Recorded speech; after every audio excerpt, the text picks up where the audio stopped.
भगवान शिव की उदारता से श्रवण करने का सौभाग्य प्राप्त हुआ है। आप और हमको बड़े भाग्यशाली हैं सभी श्रोता भाई बहन नासिक नगर के, जिन्होंने इस कार्तिक के महीने में दामोदर मास में पवित्र शिव महापुराण की कथा माँ गोदावरी के तट पर बैठकर श्रवण करी है। बाबा त्र्यंबकेश्वर की ये पवित्र भूमि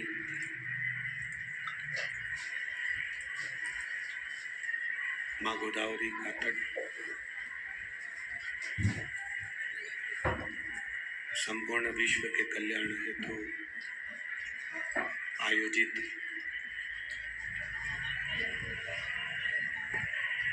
पवित्र शिव महापुराण की कथा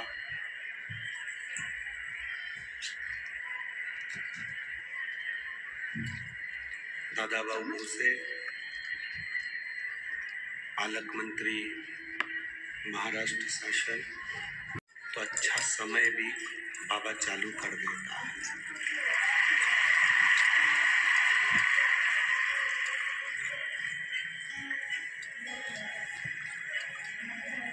बेकार जगह कहीं जा रहे होगे तो कोई तुमको रोकने वाला नहीं होगा, आप कर रहे होगे तो कोई तुम्हें रोकने वाला नहीं होगा।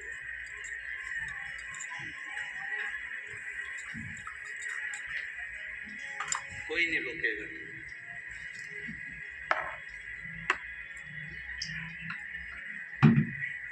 पाप करने में कोई तुम्हें रोकने वाला नहीं होगा, बेकार काम करने में कोई तुम्हें रोकने वाला नहीं होगा, कोई टोकेगा भी नहीं।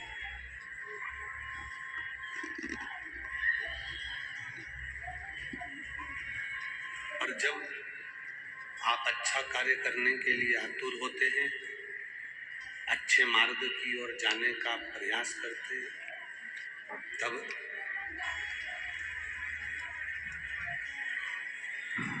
कहीं ना कहीं कोई ना कोई अड़चने आती हैं, कोई रोकता है, कोई टोकता है। पर शिव कथा कहती है, भगवान शंकर का संवाद होता है।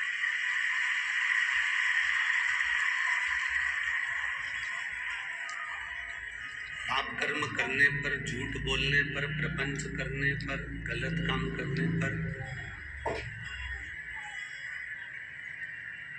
रोकने वाला कोई नहीं होगा, पर उस जगह पर आपका मन,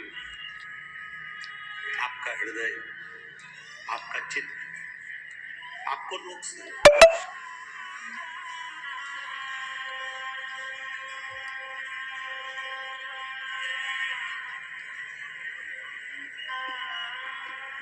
एक बहन ने पत्र लिखा, उस पत्र में उस बहन ने लिखा कि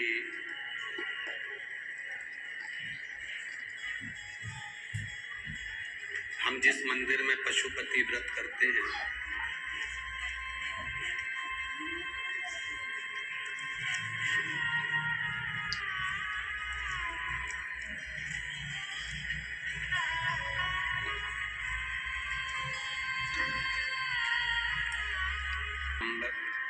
महाजन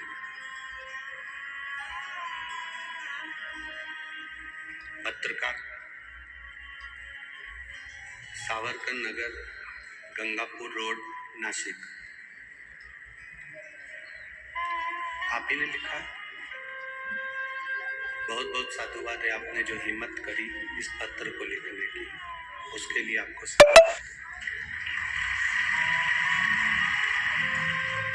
गुरुजी, मेरे 3 पशुपति व्रत एक मंदिर में हो गए हैं, पर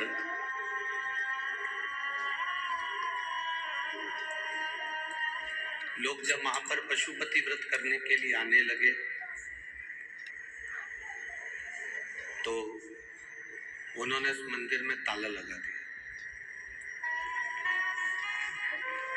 आज 3 महीने होने जा रहे हैं, मंदिर में ऐसा ताला लगाया कि ना तो किसी को पानी चढ़ाने देते हैं, ना फूल चढ़ाने देते हैं, और बाबा भी मंदिर में 2-3 महीने से ताले में बंद है। कोई उनको जल भी नहीं चढ़ा सकता, ना कोई जा सकता।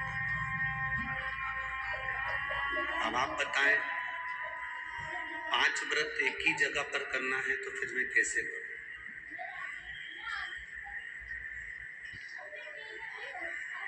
इन व्रत को फिर मैं कैसे कर सकता? शिव महापुराण की कथा कहती है, पीछे आवाज बढ़ाओ, लोग परेशान हो रहे हैं। सबसे पीछे ग्राउंडों में, पीछे के ग्राउंडों की सबकी आवाज बढ़ाओ।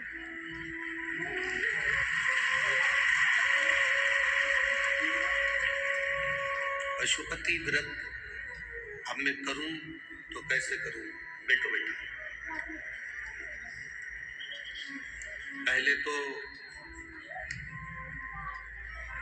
हम इतना सा जरूर कहेंगे, सभी मंदिर के पुजारियों को, पंडितों को, या मंदिर के ट्रस्टियों को, या मंदिर को चलाने वाले संचालकों को। शिव महापुराण के पहले ऐसे कितने शिव मंदिर थे जिन मंदिरों के अंदर कुत्ते बैठे रहते थे, कोई जाना पसंद नहीं करता था।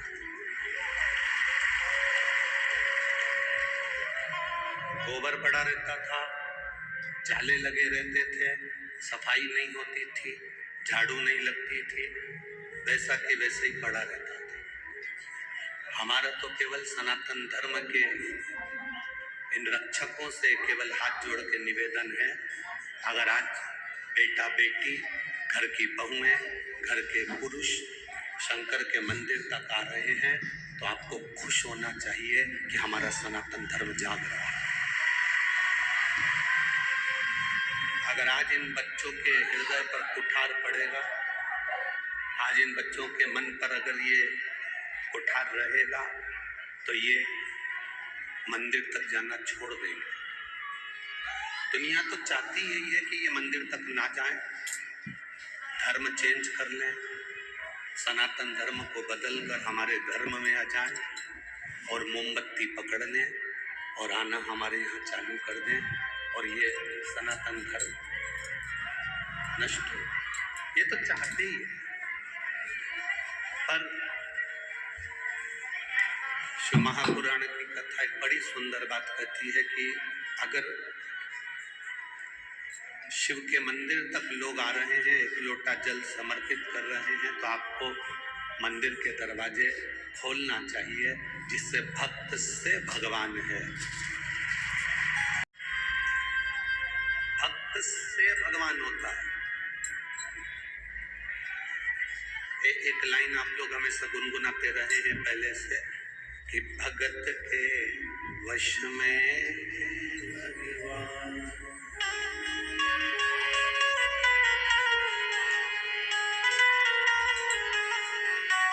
भगत के वश में है भगवान, भगत बिना ये कुछ, ये भगत के बिना भगवान, भक्त के बिना भगवान कोई नहीं सकता।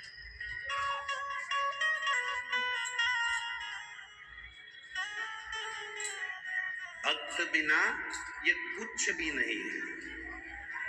और भगत के वश में भक्त भगवान की आराधना करता है तो भगवान आला हजूर सम्मुख में आता है। मेरा इस बेटी से निवेदन है, 3 व्रत आपने उस दरवाजे पर करे हैं, शिव जी के मंदिर पर करे हैं, और अगर मंदिर के अंदर नहीं जाने दे रहे हैं तो मेरा निवेदन है 2 व्रत बेलपत्री के पेड़ के नीचे शिवलिंग की पूजन कर कर वहां करो, बाबा उसे स्वीकार करो।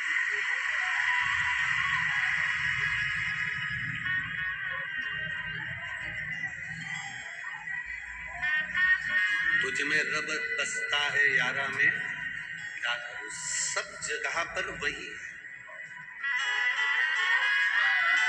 बेलपत्री के पेड़ के नीचे शिवलिंग नहीं भी बना सकते तो बेलपत्री के पेड़ के नीचे जो कंकर मिल जाए, जो मिट्टी मिल जाए, जो जड़ मिल जाए, बेलपत्री का जो पेड़ है उसी की पूजन शिव मानकर कर दो। उसके सामने दिया लगा दो, प्रसाद के 2 हिस्से वहां छोड़ दो, टेंशन लेने की जरूरत नहीं है। बाबा बाबा है।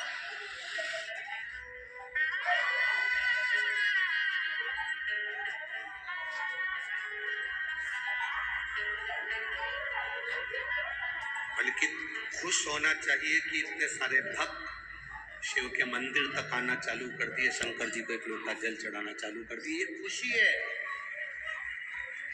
जिसके लिए स्वयं जगत गुरु शंकराचार्य जी का जन्म हुआ था, प्रकट हुए थे जगत गुरु शंकराचार्य। भगवान शंकर ने जगत गुरु शंकराचार्य को इस संसार में पृथ्वी पर प्रकट करा था, शंकर की पूजन का विधान बताने के।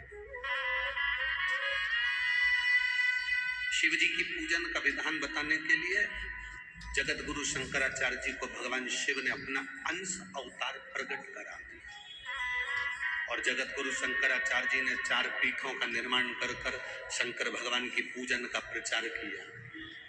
बीच में थोड़ा थोड़ा समय ऐसा विधर्मियों का आ गया, जिन विधर्मियों ने सब बर्बाद कर दिया, मंदिर देवालय शिवालय सब तोड़ तोड़ा के नचित कर दिया। उसके बाद भोले बाबा ने ना जाने कौन सी कृपा कर कर ये कलिकाल में ये शिव महापुराण की कथा के माध्यम से फिर प्रचार प्रारंभ करा। जगत गुरु शंकराचार्य जी के समय पर जो शिव जी की भक्ति का प्रचार हुआ था, बीच में विधर्मियों ने सब नष्ट कर दिया था। उसके बाद अब कलिकाल में ये योग लगा है कि शिव भक्ति का प्रचार फिर हुआ। कहीं बाबा ने शंकर भगवान की कृपा से कोई मौका आप और हमको दे दिया, ये संसार में जन्म दे दिया, जिसके माध्यम से ये शिव की भक्ति हृदय तक पहुंची है और लोग शंकर की भक्ति में डूबे हुए हैं। कहीं शिव की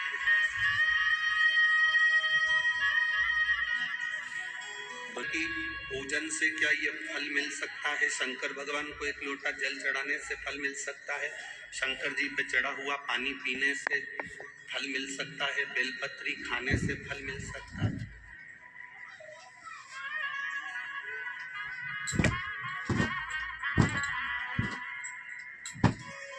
जिनके मन में संशय होता है, हम उनसे कहते हैं कि इस व्यासपीठ पर ढेरों पत्र आते हैं और सब पत्र में सबका मोबाइल नंबर, फोन नंबर सब रहता है। एक पत्र आया है, देखिए।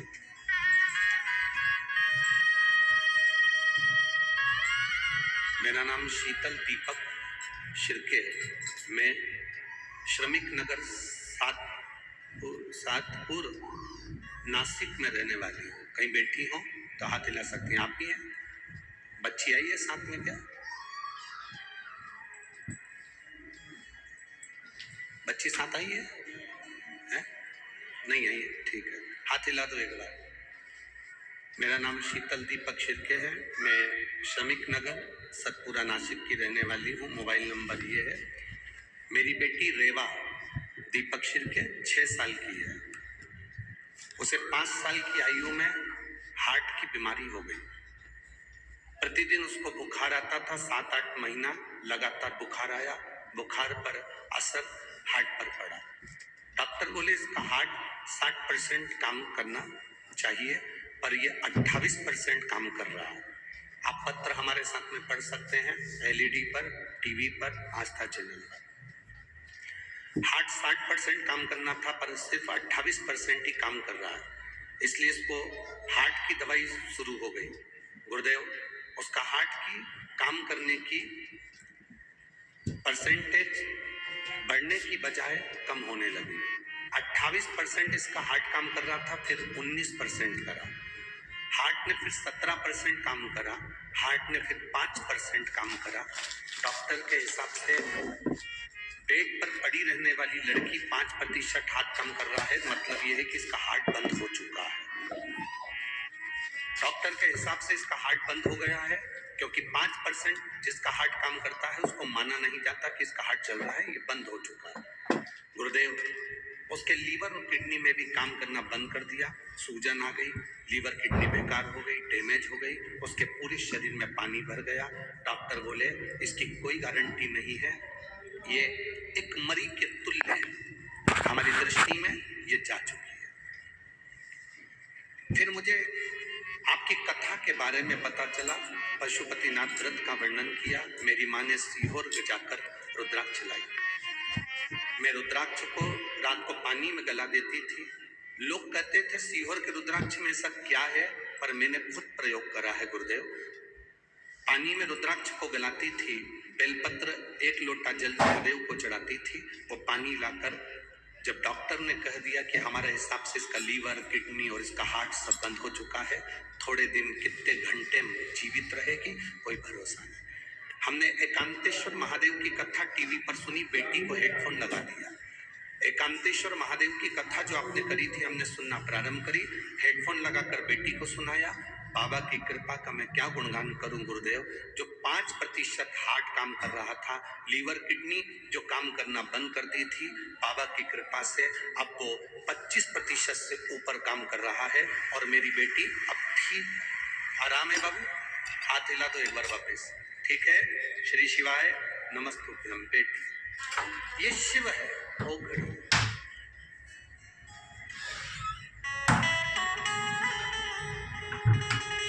आपका विश्वास,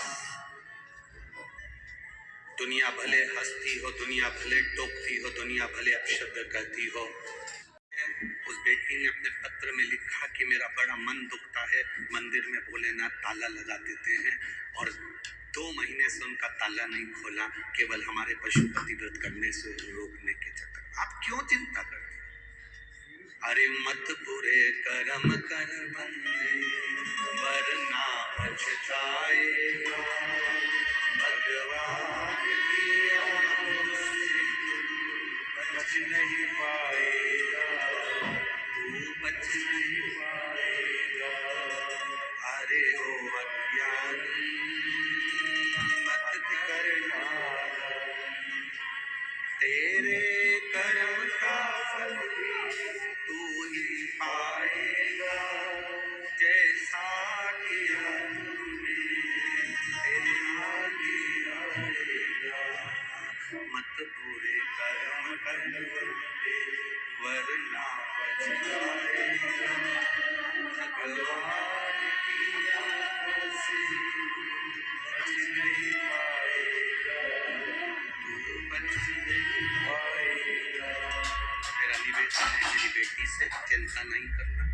हमारे मध्य प्रदेश में एक मंदिर के शंकर जी को पशुपति व्रत कोई ना करे तो कांच में जड़ दिया था, चारों तरफ कांच लगा दिया था। बाद में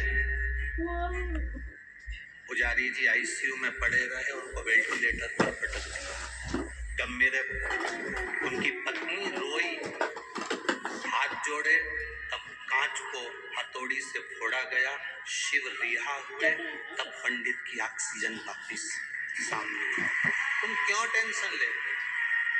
शंभू कहते हैं उसको, वो कैलाश में रहता है, खुले आसमान में रहता है। जब कभी आपको मंदिर में अगर जल चढ़ाने ना दिया जाए तो बेलपत्री के पेड़ के नीचे जाके जल चढ़ाना, मेरा शंकर उसको स्वीकार कर लेगा, मेरा शिव उसको स्वीकार करेगा। दुख नहीं करना, कभी भी टेंशन नहीं लेना, अपने मुंह से अपशब्द नहीं करना, ताने नहीं देना, गाली नहीं देना, आड़ा टेढ़ा नहीं कहना। ये समझना बाबा तुम्हारी परीक्षा ले रहा है। और हमने पहले भी कहा, रेस के घोड़े को नहीं मालूम पड़ता कि मैं रेस में खड़ा हूं, उसका मालिक उसको मारता है, पिन चुभोता है और वो भागता है। दुनिया के लोग जितना तुम्हें कष्ट देंगे, समझ लेना कि भोलेनाथ तुम्हें रेस का घोड़ा बना के आगे निकालना चाहता है। तुम टेंशन क्यों लेते? आग लगे बस्ती में, अपन रहो मस्ती में, क्या किसको रोइए, चादर तान के सोइए। किसी से मुंह नहीं मिलाना अपने को, किसी को अपशब्द नहीं कहना, किसी को आड़ा टेढ़ा नहीं कहना। वो रास्ता अगर बंद हो गया, बाबा हो सकता है तुम्हें दूसरे रास्ते पर ले जाना चाहता है और उस रास्ते से मंजिल तक पहुंचाना चाहता है। ये उसकी मर्जी होगी, ये उसकी कृपा। पर छड़ी घुमाकर नीचे से सोने के हंडे निकाल दे। बहुत मुश्किल है सोने के अंडे निकलना। मेहनत करोगे तो सोने के क्या, हीरे के अंडे निकल जाएंगे। उसमें क्या है, इधर उधर नहीं पढ़ना, फालतू प्रपंच में नहीं पढ़ना। हमारा शास्त्र कहता है जब दुख की घड़ी में माता अंजना, श्री हनुमान जी महाराज की माता, माता अंजना, जिनके घर में संतान का सुख नहीं हुआ, बहुत अवस्था माता अंजना की निकलती चली गई, औलाद नहीं हुई, तब माता अंजना भी अपने पिता के पास जाकर बैठी और पिता ने कहा तो चिंता मत कर, पार्थिव शिवलिंग का निर्माण कर। जब तुम्हारे जीवन में कष्ट आए, धन नहीं आ रहा, व्यापार नहीं बढ़ रहा, तकलीफ आ रही, पार्थिव शिवलिंग का निर्माण करो। मेरे राम जी अयोध्या से चले लंका तक, बीच में उन्होंने पार्थिव शिवलिंग का जहां जहां रुकते थे वहां पार्थिव शिवलिंग का निर्माण करते थे, क्योंकि उनकी जिंदगी में उनको मालूम था कि दुख बहुत है। 14 वर्ष का वनवास मुझे झेल दिया गया है, वो 14 वर्ष का वनवास मुझे झेलना, दुख बहुत है। इसलिए उन्होंने भगवान शंकर की पूजन करी। भगवान कृष्ण ने एक बार भी पांडवों से ये नहीं कहा कि तुम इस देवता की पूजन करो कि उस देवता की पूजन करो। पांडवों से कहा गया तुम शंकर जी की पूजन करो। जितने भी पांडवकालीन मंदिर मिलेंगे शंकर जी के मिलेंगे। पांडवों ने जो मंदिर का निर्माण करा वो शंकर जी का। भीम ने मंदिर बनाया, युधिष्ठिर ने मंदिर बनाया, अर्जुन ने मंदिर बनाया, नकुल सहदेव ने मंदिर बनाया, सब शिव के मंदिर। पांडव शंकर जी का अनुमोदन करते थे तो पांडवों को भी वो सुख प्राप्त हुआ, वो सुख मिला पांडवों को।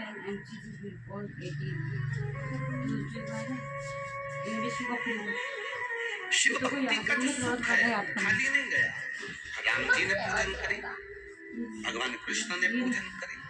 दुख की घड़ी में पार्थिव लिंग का निर्माण करो। अब जरूरी नहीं कि तुम पार्थिव लिंग बनाने के लिए मट्टी लाओगे, अपने घर में जो गमला लगाओ, अपने घर में जो गमला हो, भले वो काय का भी गमला हो, उस गमले में जो मिट्टी है उसी को वहां पर इकट्ठी कर लो और इकट्ठी कर एक शिवलिंग बना लो और शिवलिंग बनाकर उसकी पूजन कर लो। अब किसी ने पूछा गुरुजी क्या केवल शिवलिंग बना लेंगे, नीचे जलाधारी नहीं बनाएंगे गमले में, चलेगा? क्यों नहीं चलेगा? शिव महापुराण में कहा गया केवल शिवलिंग अकेला बनता है तो उसको मणिलिंग कहा जाता है। उसकी पूजन का प्रमाण भी हमारे शास्त्रों में।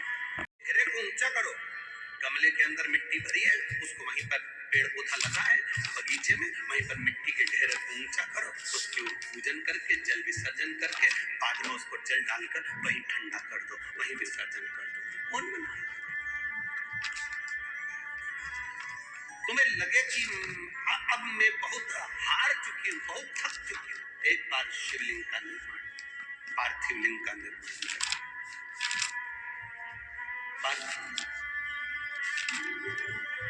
और मेरी जीजियों, जितने आस्था चैनल पर श्रोता भाई बहन कथा सुन रहे हैं, जितने बेटा बेटी कथा सुन रहे हैं, बहुत जल्दी हमें हार नहीं, बहुत जल्दी हमें हार नहीं, बहुत जल्दी हमें हार नहीं। अगर जीवन में दुख है, संघर्ष की जिंदगी जी रहे और कोई रास्ता नजर ना आए, तो एक बार कुबेरेश्वर धाम पर आकर 5 कंकर उठाकर उसकी पूजन, जहाँ कंकर शंकर की भूमि है वहां बैठकर बाबा से प्रार्थना कर कर उस कंकर शंकर को नमन कर कर एक बार उससे दिल से कह कर आ जाना, बाबा कुबेर भंडारी ऐसा भंडार भरना मैं 3 महीने में वापिस से जाऊं, ऐसी कृपा। ये बैग जो इसको मैं 3 महीने के अंदर वापिस आऊंगा तभी खोलूंगा, बैग भी नहीं।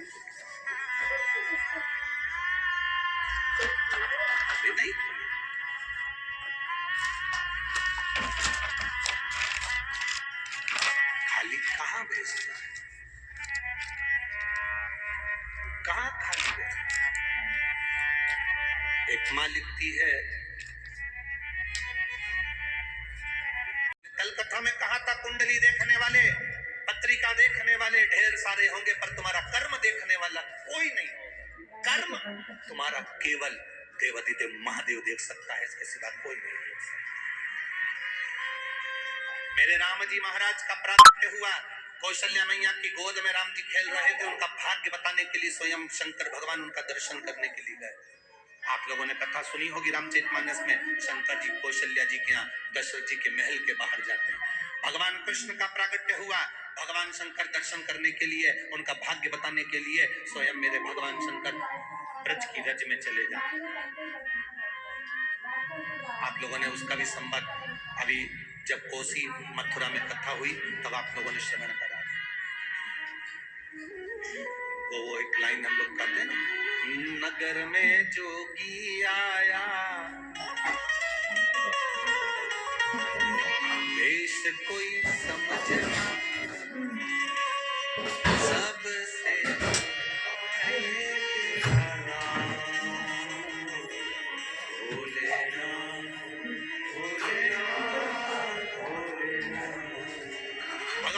दरवाजे पर, यशोदा जी के दरवाजे पर, नंद बाबा के दरवाजे पर शंकर उनका भाग्य बताने जा रहे हैं।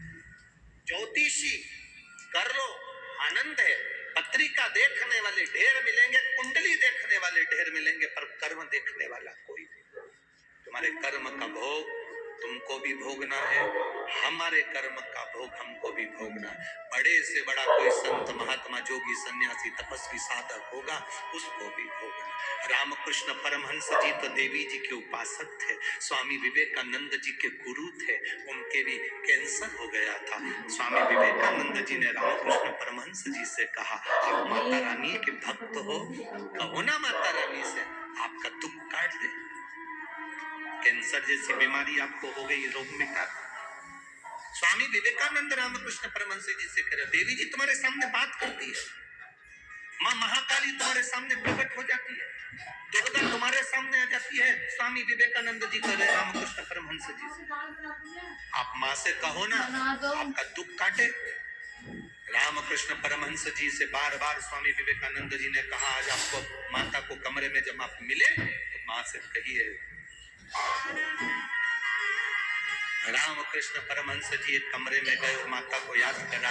माँ आई और से बोली, क्या बात है बाबू, क्या हुआ? हे बाबू हुआ क्या? रामकृष्ण परमहंस जी ने कहा, माँ स्वामी विवेकानंद कह रहा है कि मेरे शरीर में जो रोग है वो आप काट दीजिए। माँ शारदा ने कहा, रामकृष्ण ला मैं तेरा ये रोग मिटा देती। रामकृष्ण कहते हैं, आज अगर तू रोग मिटा देगी ना माँ, अगला जन्म मुझे लेना पड़ेगा, जो मैंने पूर्व में करा है उसको मुझे भोगना पड़ेगा। इसलिए अब रोग मिला है, इसको भोग लेने दे। अंत में इतना याद रखना माँ, जब मेरे प्राण छूटे मैं तुझ में समा जाऊं और कुछ भी नहीं चाहिए, कुछ नहीं।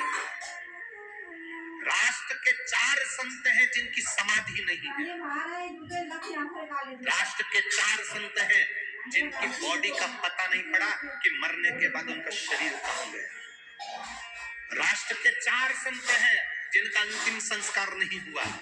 राष्ट्र के 4 संत हैं जिनकी बॉडी मरने के बाद नहीं मिली, पता नहीं पड़ा कहाँ गई। पहले रामकृष्ण परमहंस प्राण छूटने के बाद देवी जी में समा गए।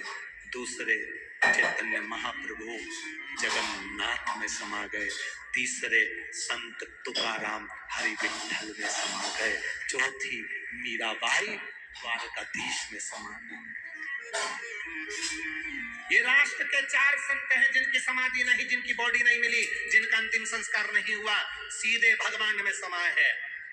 स्वयं हरि विठल तुकाराम जी को समा लिए, स्वयं हरि विठल तुकाराम को समाहित कर लेते हैं। द्वारकाधीश के सामने मीराबाई कहती है, मुझे अपने गांव वापिस नहीं जाना, मुझे अपने गांव नहीं जाना। द्वारकानाथ कहते हैं, कल मंदिर का दरवाजा खुलेगा तुम मुझसे लिपट जाना।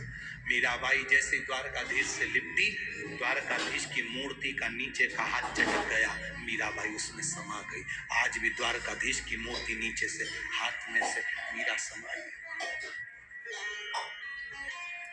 स्वयं जगन्नाथ में चैतन्य महाप्रभु जी समाये हैं,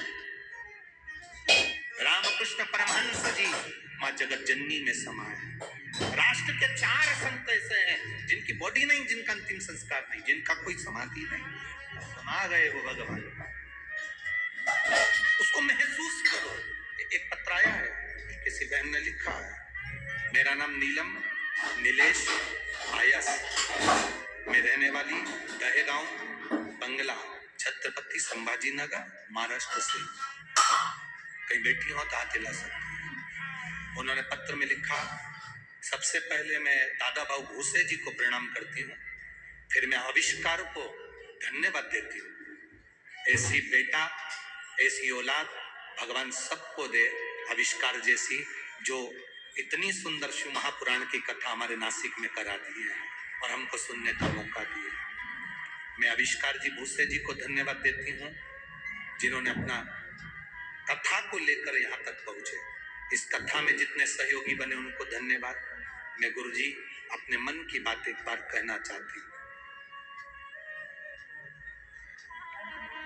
पत्र मेरा लिखने का केवल इतना सा कारण है गुरुजी, कई बार तो आपकी आवाज हमको सुनाई नहीं देती, कई बार हमें पंडाल में बैठने की जगह नहीं मिलती, कई बार हम आपको देख तक नहीं पाते। पर गुरुदेव एक बात जरूर है, आप दिखें चाहे ना दिखें, सुनाई दें ना दें, पर जब आप मंच पर आते हैं, व्यासपीठ पर बैठते हैं, हम दिन भर गर्मी में हमारे चेहरे पर से पसीना बहता है,